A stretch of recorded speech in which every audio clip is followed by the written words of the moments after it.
Next we will find capacitance of a parallel plate capacitor.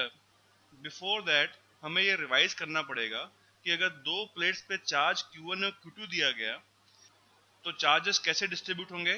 Inner plate पे charge आएगा Q1 minus Q2/2 और इसके सामने वाली प्लेट पे चार्ज आएगा minus Q1 minus Q2/2। Outside plate पे दोनों साइड में चार्ज Q1 प्लस Q2/2 होगा और यहाँ पे भी चार्ज Q1 प्लस Q2/2 होगा। कंडक्टर के अंदर इलेक्ट्रिक फील्ड जीरो होगी दोनों कंडक्टर के, लेकिन कंडक्टर्स के बाहर इलेक्ट्रिक फील्ड हो सकती है। अगर मुझे इन दोनों प्लेट्स के बीच में इलेक्ट्रिक फील्ड निकालनी है तो मुझे एक गॉसियन सरफेस बनाना पड़ेगा। ये गॉसियन सरफेस इस प्लेट से पास कर रहा है, इससे पास होने वाला फ्लक्स जीरो है, इससे पास होने वाला फ्लक्स भी जीरो है और इससे पास होने वाला फ्लक्स भी जीरो है। सिर्फ इससे अगर फ्लक्स पास कर रहा है तो अगर यहाँ पे इलेक्ट्रिक फील्ड E है तो E इंटू ए इस सरफेस से पास होने वाला फ्लक्स होगा and that will be equal to जो चार्ज इनसाइड है इस प्लेट के इस साइड में चार्ज Q1 माइनस Q2/2 है डिवाइडेड बाई एप्सिलॉन। दस अंदर के रीजन में electric field will be given by Q1 minus Q2 upon 2 epsilon naught A. और इन दोनों प्लेट्स के अगर मुझे बाहर इलेक्ट्रिक फील्ड निकालनी है उसके लिए मुझे एक अलग गॉसियन सरफेस बनाना पड़ेगा। ये गॉसियन सरफेस इस कंडक्टिंग प्लेट से पास कर रहा है, इससे कोई फ्लक्स नहीं जाएगा। सिमिलरली इससे भी कोई फ्लक्स नहीं जाएगा और इससे भी कोई फ्लक्स नहीं पास कर रहा होगा। अगर यहाँ पे इलेक्ट्रिक फील्ड E है तो यहाँ से पास होने वाला फ्लक्स E इंटू ए होगा and that should be equal to जो चार्ज इस गॉसियन सरफेस के अंदर है and in this case it is equal to Q1 plus Q2/2 and therefore यहाँ पे जो इलेक्ट्रिक फील्ड होगी that will be equal to Q1 plus Q2 by 2 epsilon naught. This we have discussed in our discussion of conductors in electrostatics. अब इसी का extension हम parallel plate capacitor के लिए भी करेंगे। एक पैरेलल प्लेट कैपेसिटर में charge given is Q and minus Q, so the distribution of the charges will be कि सारा चार्ज प्लस Q इसके इनर सरफेस पे आ जाएगा क्योंकि यहाँ पे चार्ज Q1 माइनस Q2/2 था और यहाँ पे माइनस Q चार्ज आ जाएगा और आउटर सरफेस पे चार्ज जीरो रहेगा। thus अगर मुझे इलेक्ट्रिक फील्ड बाहर निकालनी है तो I have to make a Gaussian surface और यहाँ से कोई फ्लक्स पास नहीं करेगा, यहाँ से कोई फ्लक्स पास नहीं करेगा, यहाँ से कोई फ्लक्स पास नहीं करेगा।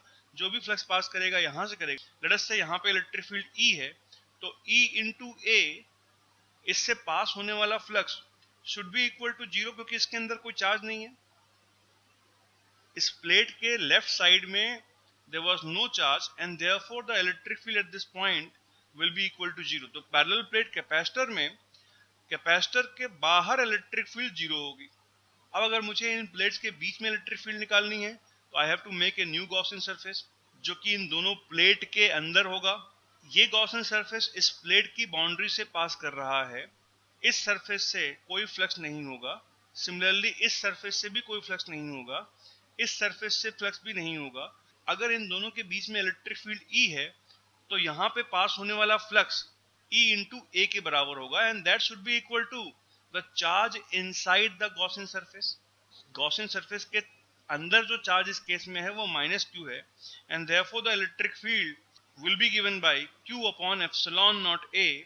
और ये इलेक्ट्रिक फील्ड पॉजिटिव प्लेट से नेगेटिव प्लेट के बीच में होगी एंड देयरफॉर कैपेसिटर के अंदर electric field Q by epsilon naught A होगी विच इज टेकन एज कांस्टेंट और कैपेसिटर प्लेट्स के बाहर इलेक्ट्रिक फील्ड जीरो होगी। thus अब अगर मुझे इलेक्ट्रिक फील्ड मालूम है we can find the potential difference ED क्योंकि इलेक्ट्रिक फील्ड यूनिफॉर्म मानी गई है and therefore the potential difference will be equal to Q upon epsilon naught A into D. Thus having found the potential difference we can now find the capacitance which was defined as Q divided by V and therefore the capacitance will be equal to Q divided by V की value Q D upon epsilon naught A। Q और Q cancel हो जाएंगे and therefore the capacitance will be equal to epsilon naught A by D।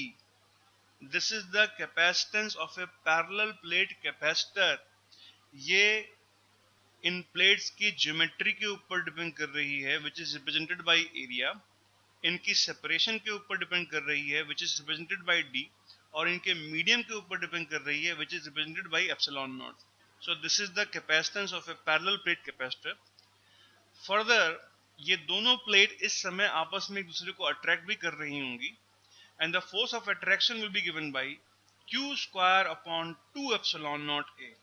We have discussed this earlier कि अगर मुझे इस plate के ऊपर फोर्स निकालना है, आई विल फाइंड कि ये चार्ज माइनस क्यू के ऊपर कितनी एक्सटर्नल फील्ड है. ये q बाई एप्सिलॉन नॉट ए तो टोटल इलेक्ट्रिक फील्ड है इन दोनों प्लेट्स के बीच में, which we get from Gauss law. लेकिन ये टोटल इलेक्ट्रिक फील्ड इस पॉजिटिव चार्ज की वजह से भी है और इस नेगेटिव चार्ज माइनस क्यू के वजह से भी है. अगर ये पूछा जाए कि सिर्फ पॉजिटिव चार्ज की वजह से नेगेटिव चार्ज पे कितनी इलेक्ट्रिक फील्ड है, that will be given by q by 2 epsilon not a. तो सिर्फ पॉजिटिव चार्ज की वजह से इलेक्ट्रिक फील्ड इधर की तरफ है E पॉजिटिव, और नेगेटिव चार्ज की वजह से भी इलेक्ट्रिक फील्ड इधर की तरफ है E negative, and the total electric field is q by epsilon not a, and therefore the electric field only because of positive charge will be q upon 2 epsilon naught a. अब ये minus q charge रखा हुआ है इस external electric field में, और ये electric field भी यूनिफॉर्म है, and therefore the force acting on these minus q charge will be equal to this electric field into q, which will be equal to q square upon 2 epsilon naught a.